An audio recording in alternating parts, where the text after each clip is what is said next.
लंबे समय पहले एक गांव में सात्विक, उसकी माँ शांति, पिता रामचंद्र और पत्नी अमृता सब एक छोटे घर में रहते थे। रामचंद्र खुद से टमाटर उगा के उनको बेचता था।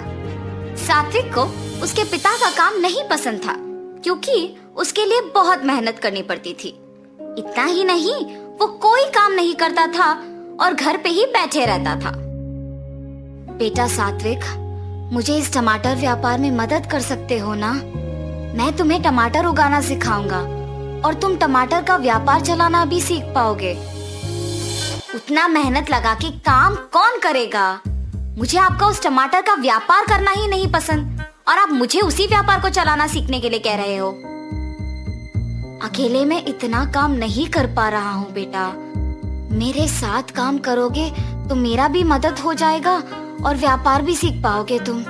इसीलिए मैंने ऐसे पूछा था बेटा। पिताजी, इसके बाद मुझे कभी भी आपके साथ काम करने के लिए मत बुलाइए। मुझे वो व्यापार करना बिल्कुल नहीं पसंद। मैं आपका मदद नहीं करूंगा।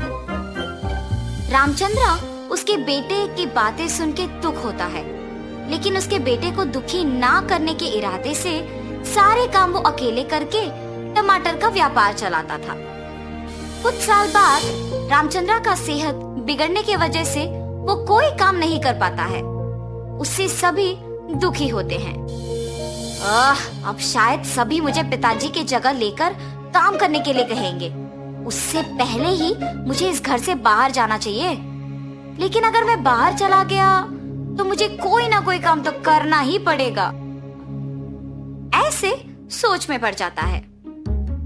बेटा सात्विक, तुम्हें आज से तुम्हारे पिताजी का जगह लेना होगा और उनका काम करना पड़ेगा, तभी हम खुशी से जी पाएंगे बेटा। हाँ ठीक है माँ, सिर्फ आप ही के लिए मैं सब करूँगा, वरना ये सब करना तो मुझे पसंद भी नहीं है। बेटा, तुम्हारे पिता पौधों पे अच्छा उर्वरक का इस्तेमाल करते थे। तुम भी उनके ही तरह टमाटर उगा के बेचो। ठीक है माँ। ऐसे कहकर टमाटर पौधों के पास जाता है। ये टमाटर पौधे तो ठीक ही लग रहे हैं, इनके लिए उर्वरक की कोई जरूरत नहीं है, सिर्फ इन्हें बेचना काफी है। ऐसे फैसला करके एक बंडी में सारे टमाटर बेचने लेके जाता है। टमाटर, ताजा ताजा टमाटर, ऐसे जोर जोर से चिल्लाते हुए बंडी को ढकेलता है। इतने में एक औरत उसके पास आती है। 1 किलो टमाटर कितने हैं बाबू? 25 रुपए जी। अच्छा, 2 किलो लूंगी, 40 में दे दोगे? अगर आपको लेना है तो 25 में लीजिए, वरना नहीं, मैं किसी और को बेच दूंगा। ऐसे गुस्से में कहता है। तब वो औरत कहती है, या तो मेरे पूछे हुए दाम पे दो वरना नहीं दो, लेकिन गुस्सा क्यों कर रहे हो तुम? ये कह के वो औरत बिना टमाटर खरीदे वहाँ से चले जाती है। उस दिन उससे कोई भी टमाटर नहीं खरीदता है और वो सारे टमाटरों के साथ घर लौटता है। व्यापार अच्छा चला है बेटा। कोई भी आज मुझसे टमाटर नहीं खरीदा माँ। ऐसे अपनी माँ को सब बताता है। इस गुस्से के साथ व्यापार नहीं कर पाओगे बेटा। अगर तुम अपना व्यवहार बदलोगे तो ही लोग तुमसे टमाटर खरीदेंगे। ठीक है माँ। ऐसे कहता है, मगर वो उसका व्यवहार नहीं बदलता है और ऐसे ही टमाटर बेचता है। इसके कारण कोई भी उससे टमाटर नहीं खरीदते थे और वो सारे टमाटर घर वापस लाता था। हर रोज टमाटर बेचे बिना वापस घर लाने पर उसकी माँ भी उसे कुछ नहीं कहती थी और पके हुए टमाटरों से अचार बना के बेचना शुरू करती है। उनका बनाया हुआ अचार स्वादिष्ट रहने पर बहुत लोग उनसे ये अचार खरीदते थे। कुछ ही दिनों में टमाटर के पौधों का ठीक से ख्याल न रखने पर वो कम मात्रा में उगते थे और उगे हुए वो थोड़े टमाटर भी शांति को अचार बनाने में ही खत्म हो जाते थे। अगर मैं उसी दिन पिताजी का बात मान लेता तो आज माँ को ऐसे मेहनत करने की जरूरत नहीं पड़ती और वो इतनी उम्र में ना सिर्फ अचार बना रही है मगर उसे बेच भी रही है। मैं तो उनसे उम्र में भी छोटा हूँ और उनसे ज्यादा काम भी कर सकता हूँ और मुझे यहाँ सिर्फ टमाटर को बेचना ही इतना मुश्किल लग रहा है। क्यों? उसकी माँ को ही पूछने का फैसला करता है। माँ, मैं आपसे उम्र में छोटा हूँ, लेकिन मेरे लिए टमाटर का व्यापार करना ही मुश्किल लग रहा है। आप इतनी उम्र में भी इतना काम कैसे कर पा रहे हो? सब आपके बनाए हुए अचार को बहुत पसंद कर रहे हैं और खरीद रहे हैं। आप ऐसे कैसे कर पा रहे हो माँ? बेटा, अगर कोई काम को करना है तो उसे पसंद करना बहुत ही जरूरी है। अगर कोई भी काम को करना पसंद करोगे तो जितना भी मुश्किल हो आसान बन जाएगा। उस दिन पूरा सात्विक उसकी माँ के बातों के बारे में सोचते रहता है। क्या सच में अगर कोई नापसंद काम को पसंद करना उसे आसान बना देगा? सच हो या ना, मुझे इस बार अपना टमाटर के व्यापार को पसंद करके दोबारा कोशिश करना चाहिए। ऐसे उसकी माँ की बात को सुनकर टमाटर के पौधों पे उर्वरक का इस्तेमाल करते हुए टमाटर उगा के उन्हें बेचना शुरू करता है। टमाटर टमाटर, अच्छी उर्वरक का इस्तेमाल करके घर पे ही उगाए हुए ताजा ताजा टमाटर। बाबू, 1 किलो का दाम कितना है? 25 रुपए साहब। मुझे 3 किलो के टमाटर 60 रुपए में दे दोगे? ये घर पे उगाए हुए टमाटर है साहब, 3 किलो 70 रुपए में लीजिए ना। ठीक है, तुम कह रहे हो ना कि घर पे उगाए हुए हैं। ठीक है, 70 में दे दो। अपने व्यवहार बदल के टमाटर खरीदने के लिए आए हुए ग्राहक से अच्छी तरह से बात करने के कारण उस दिन सारे टमाटर बिक जाते हैं। माँ, आज कोई टमाटर नहीं बचे, मैंने सारे बेच दिया। ऐसे कह के खुशी से अपने माँ को सारे पैसे दे देता है। माँ, आपने सच कहा, अगर कोई नापसंद काम को पसंद करके उसमें अपना मन लगाते हैं तो वो बहुत आसान बन जाता है। तब से सात्विक अच्छे उर्वरक का इस्तेमाल करके ज्यादा मात्रा में टमाटर उगाता था। उनमें कुछ सात्विक बेचने लेके जाता था और बाकी उसकी माँ अचार बनाने के लिए इस्तेमाल करती थी। तब से सभी खुशी से जीते हैं। तो इस कहानी का नैतिक क्या है? कोई भी काम चाहे कितना भी मुश्किल क्यों ना हो, उसे पसंद करने पर आसान बन जाता है। भूमेश्वर नामक गांव में याकूब नामक एक टोकरी वाला रहता था। याकूब बचपन से ही अपनी माँ को टोकरी बनाने में मदद करते खुद बनाना सीख गया था। उसकी माँ का बीमारी के कारण देहांत हो जाने के बाद अकेले टोकरी का व्यापार चला रहा था। एक दिन में 25 से 30 टोकरी बनाने का सामर्थ्य बन गया था। हर रोज जंगल में जाकर टोकरी बनाने के लिए जरूरी चीजें इकट्ठा करके उनको दुकान ले जाके अपना काम शुरू करता था। जितने कर सकता था उतने टोकरी बना के बेचता था। आए हुए आमदनी से घर के लिए जरूरी चीजें खरीदकर बचे हुए पैसों को 2 अलग अलग पेटियों में इकट्ठा करता था। ऐसे ही एक दिन जब याकूब अपने दुकान में काम करते व्यस्त था, एक 13 साल का बालक वहां पे आके याकूब से भीख मांग रहा था। भैया 2 रुपए, बस 2 रुपए दीजिए भैया। बच्चे को ऐसे देख याकूब उसको 2 रुपए देता है। अगले दिन हर रोज की तरह जब याकूब अपने ही काम में मग्न था, तो कल जो बालक आया वही बालक वापस आके उसे भीख मांग रहा था। ऐसे उसका रोज आना देख याकूब पूछता है, तुम्हारा नाम क्या है? ऐसे हर रोज क्यों भीख मांग रहे हो बेटा?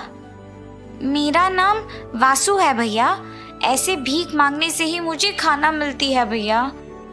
अरे रे, अच्छा ठीक है, हर रोज खाना मिलने के उपाय है मेरे पास, बताओ तुम्हें। वो क्या है भैया? मैं तुम्हें टोकरी बनाना सिखाऊंगा और इतना ही नहीं, मैं तुम्हें दिन में 3 बारी खाना भी दूंगा। मेरे साथ रहते हुए काम करोगे? माँ बाप के ना होने पर और 3 बारी दिन में बिना भीख मांगे खाना मिलने की खुशी में वासु याकूब के प्रस्ताव को खुशी खुशी स्वीकार करता है। और उस दिन से हर रोज वासु भी याकूब के साथ दुकान जाना शुरू करता है।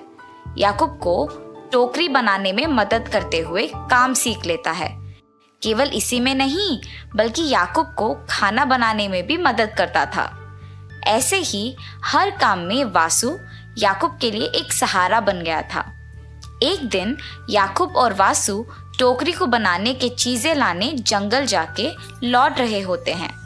याकूब अपने सिर पे लकड़ियों को उठाता है और वासु अपने हाथ में बाकी चीजें उठाता है। कच्चा रास्ता होने के कारण उसमें बहुत गड्ढे होते हैं। याकूब अपना संतुलन खो देता है और नीचे गिर जाता है। याकूब को नीचे गिरे हुए देख वासु परेशानी में मदद के लिए इधर उधर देख के चिल्लाता है। एक रिक्शा मिलने पर उसमें याकूब को अस्पताल ले जाता है। डॉक्टर याकूब की चिकित्सा करने के बाद उसके कमरे में आके कहते हैं, याकूब का बायां हाथ टूट गया है। उसे लगभग 6 महीने आराम की आवश्यकता है और उसे कोई काम नहीं करना चाहिए। उसे सख्ती से आराम कराना चाहिए। याकूब को हॉस्पिटल से लेके आने के दिन से हर रोज वासु उसका बहुत ख्याल रखता था और भगवान से प्रार्थना करता था कि याकूब जल्दी से ठीक हो जाए। ऐसे ही दिन गुजर जाते हैं। बचाई गई सभी पैसे याकूब के अस्पताल के बिल, दवाइयाँ, घर के बिलों पर खर्च किए जाने पर और सारी बचत सिर्फ 2 महीने में खत्म हो जाने पर उन दोनों को पता नहीं चलता है कि आगे क्या करें। मैं वापस काम शुरू कर देता हूँ। हमारे पास खाने के लिए तक पैसे नहीं हैं। आपकी चिकित्सा को हुए कम से कम 2 महीने भी नहीं हुए पूरे। जब तक आप 6 महीने तक आराम नहीं करेंगे तब तक आप पूरी तरह से ठीक नहीं हो पाएंगे। ऐसे कहकर वासु घर के बाहर आकर सोचता है, हमें याकूब जी के दवाइयों और घर के बिल के लिए पैसे चाहिए। क्या किया जाना चाहिए? उसी समय पर उसको अपने घर के सामने 4 बच्चे भीख मांगते हुए नजर आते हैं। वो देख वासु, मुझे भी याकूब जी ने भीख मांगने की स्थिति से टोकरी बनाने की स्थिति तक ले आए। उसी तरह मैं इन बच्चों को टोकरी बनाना सिखाऊंगा और इनका मदद करूंगा। तब इससे हमें पैसे मिलेंगे और हम याकूब जी के लिए दवाइयाँ ले सकेंगे। ऐसे सोचकर वासु उन बच्चों के पास जाता है। ऐसे भीख क्यों मांग रहे हो? बिना भीख मांगे तुम्हें हर रोज खाना मिलने का उपाय मेरे पास है। मेरे साथ आओगे? 3 बारी खाना खाने की आशा में बच्चे वासु का कहना सुनकर आते हैं और टोकरी बनाना सीखने के लिए आते हैं। वासु उनको सिखाने के लिए अपनी तरफ से बहुत कोशिश करता है, मगर वो बच्चे श्रद्धा नहीं होने पर सीख नहीं पाते और अंत में उन्हें सिखाने के दौरान वासु खुद कुछ टोकरियां बनाता है और जो पैसे उससे मिलता है उसे बचाता था। ये सब देख के वो बच्चे कोई ना होने के समय पे आके वो पेटी खोल के पैसे लेके वहां से भाग जाते हैं। हर रोज की तरह जब वासु दुकान खोलने आता है तो देखता है कि दुकान पहले से ही खुली हुई है। अंदर किसी के ना होने पर परेशान होता है और अंदर जाता है। पैसों के पेटी थोड़ा खुला होने के कारण वो उसे पूरी तरह से खोलता है और उसे खाली देख के वो घबरा जाता है। फिर वो समझता है कि निश्चित रूप से उन 4 बच्चों ने ही लालच के कारण पैसे चुराए होंगे। वो हर जगह उन्हें खोजता है, सभी गलियों में, लेकिन वे कहीं नहीं मिल रहे थे। इसके साथ वो घर लौटता है, बहुत निराश होते हुए। रोते हुए घर आए वासु को देख, क्या हुआ वासु, क्यों रो रहे हो? गलती हो गई याकूब जी, मुझे माफ कीजिए। क्या हुआ वासु, ये तो बोलो।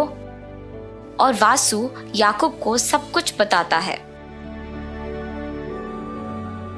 रोना मत वासु, तुमने एक अच्छी सोच से उनकी मदद करने की कोशिश की और पैसों के लालच में वो लोग चोरी करके भाग गए। इसमें गलती उनकी है, तुम्हारी नहीं। अच्छे लोगों को अच्छा ही होता है। ऐसे वासु को याकूब ने समझाया। याकूब के बचत के थोड़े पैसे वासु को देकर टोकरी बनाने की चीजें लाने कहता है। वासु के लाए चीजों से टोकरी बनाने में याकूब से जितना हो सके उतना मदद करता है और वासु को अपना साइकिल देके टोकरियां बेचने बाहर भेजता है।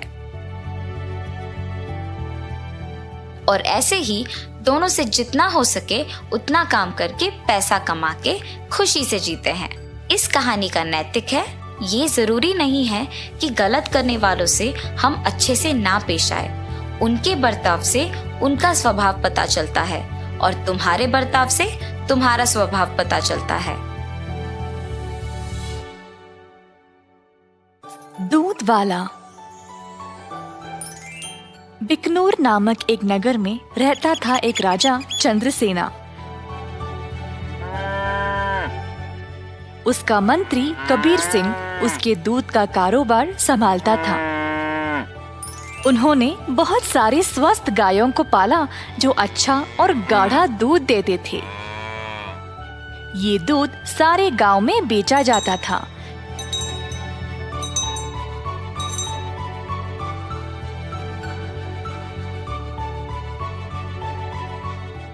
कबीर सिंह खुद सब कुछ संभालता था। कबीर सिंह की पीढ़ी भी महाराजा के लिए काम करते आ रहे थे और इस वजह से चंद्रसेना उसका बहुत आदर करते थे। कबीर सिंह ने भी राजा को कभी भी निराश नहीं किया। सारे गांव में उसका अच्छा नाम था। हर रोज कबीर सिंह खेत पर जाता था। उसने बहुत लोगों को काम पे रखा गायों की देखभाल के लिए, ताकि वे अच्छे से खाए और सेहतमंद रहे। गायों को घास चराने के लिए वह दिन में कम से कम 2 बार भेजता था।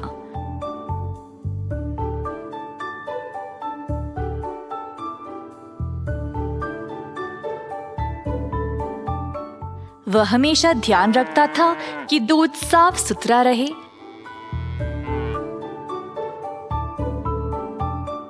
दूध निकालने के बाद वह 10 दूध वालों को देता था ताकि वह गांव में जाकर बेच दे।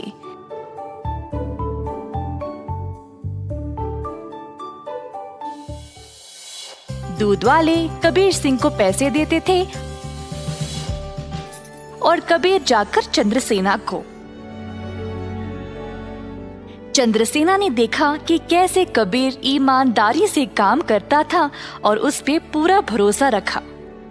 महाराज कबीर के साथ अच्छा बर्ताव करते थे और कबीर राजा के बारे में भी अपने बहनों को बताया करता था। एक दिन जब कबीर घर वापस आया तो उसने अपने बहनों को बहुत गुस्से में और परेशानी में देखा। क्या बात है, तुम सब इतने गुस्से में क्यों हो? हम तीनों की उम्र हो गई है शादी के लिए, पर क्या फायदा, शादी के लिए पैसे ही नहीं है। कपड़े और गहनों को छोड़ो, हमारे पास खाने पीने के लिए पैसे काफी नहीं है। मैं तुम लोगों के लिए ही इतना मेहनत करता हूँ, अगर इससे भी खुश नहीं हो तो मेरी सारी मेहनत ही बेकार हो रही है। आप तो महाराजा के मंत्री हो ना, पर आप अपनी आमदनी किसी भी जरूरतमंद को दे देते हो। और आप दूध का कारोबार भी संभाल रहे हो ना अकेले, उसमें भी कोई मुनाफा नहीं मिल रहा है आपको। ऐसा क्यों? शायद हमारी कोई फिक्र नहीं है, इसीलिए। तीनों बहनें रोने लगी और कबीर को बहुत बुरा लगा। अब तुम सब मत रो, मुझे बर्दाश्त नहीं होता। अब बोलो मैं क्या करूं? मैं वही करूंगा। वैसे आपको ज्यादा कुछ करने की जरूरत नहीं, आप दूध का सारा कारोबार संभालते हो ना। अगर आप उसमें थोड़ा पानी मिलाकर बेचोगे तो आप ज्यादा बेच पाओगे। हाँ, और अधिक दूध से आप ज्यादा मुनाफा भी कमा सकते हो। पर ये तो धोखा हुआ, मैं राजा के साथ ऐसा नहीं कर सकता। कबीर सिंह ने ऐसा करने से मना कर दिया था, पर उसकी बहनों ने उसको भावुक करके जैसे तैसे उससे ये काम करवा ही दिया। कबीर सिंह अक्सर कमाए गए पैसे राजा को देता था और बाकी के पैसे अपनी बहनों को देने लगा। मुझे ऐसा करना नहीं पसंद, ये आखिरी बार है, इसके बाद मुझे ये सब करने के लिए नहीं बोलना। कबीर की बातें सुनकर बहनों ने उसको पैसे वापस किए और घर छोड़कर जाने का नाटक करने लगी। कबीर के पूछने पर तीनों ने धमकी दी कि वे घर छोड़कर चले जाएंगे। मजबूर होकर कबीर को उनकी बात माननी ही पड़ी। कमाए गए पैसे राजा को देकर अधिक पैसे अपनी बहनों को देने लगा। ये सिलसिला कई दिनों तक चलता रहा। कुछ ही समय में कबीर की बहनें नए नए साड़ियां और गहने खरीदने लगे और अच्छा खासा खाने भी लगे। उनकी जिंदगी ही बदल गई। घर पर बैठे बिना तीनों सज धज के बाहर घूमने लगे, सबके आगे दिखावा करने के लिए।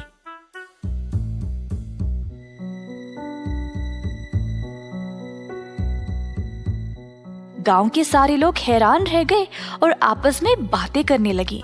ये तीन बहनें कबीर की कमाई को ऐसे इस्तेमाल कर रहे हैं। मैंने कभी नहीं देखा किसी को ऐसा करते हुए। पर कबीर सिंह के पास इतने पैसे आए कहाँ से? सब लोग कबीर के बारे में बातें करने लगे और बाकी के मंत्री कबीर की कमाई पर ईर्ष्या करने लगे, तो इस बात पर जांच करना शुरू कर दिए। जल्द उनको सच पता चल गया कि वह दूध में पानी मिलाकर बेच रहा था। 70% राजा को देकर बाकी के 30% अपनी जेब में डाल रहा था। खेत के कारीगरों से मंत्रियों ने ये बात का पता लगाया। सारे मंत्री गए राजा के पास और उनको पूरा सच बता दिया। अब क्योंकि राजा को कबीर से बहुत लगाव था, उनको इस बात पर यकीन ही नहीं हुआ, पर उनके पास और कोई रास्ता नहीं था सिवाय कबीर को दंड देने का। तीनों बहनें आए कैद खाने अपने भाई को देखने के लिए और उनको बहुत बुरा लगा कि उनकी ही वजह से उनका भाई आज जेल में बंद पड़ा है। बहनों को अपनी गलती का एहसास हुआ और तीनों गए महाराजा के पास और उनको सब सच बताया कि असल में ये सब उन तीनों की ही गलती है और कबीर दोषी नहीं है। उन्होंने राजा से भीख मांगी कबीर को छोड़ने के लिए। जब राजा ने ये सब सुना तो उन्होंने तीनों बहनों को भी कबीर के साथ कैद खाने में ही डाल दिया और कहा, दंड केवल गलत करने वाले को ही नहीं, गलत सोचने वाले को और गलती में हिस्सा लेने वाले को भी मिलनी चाहिए।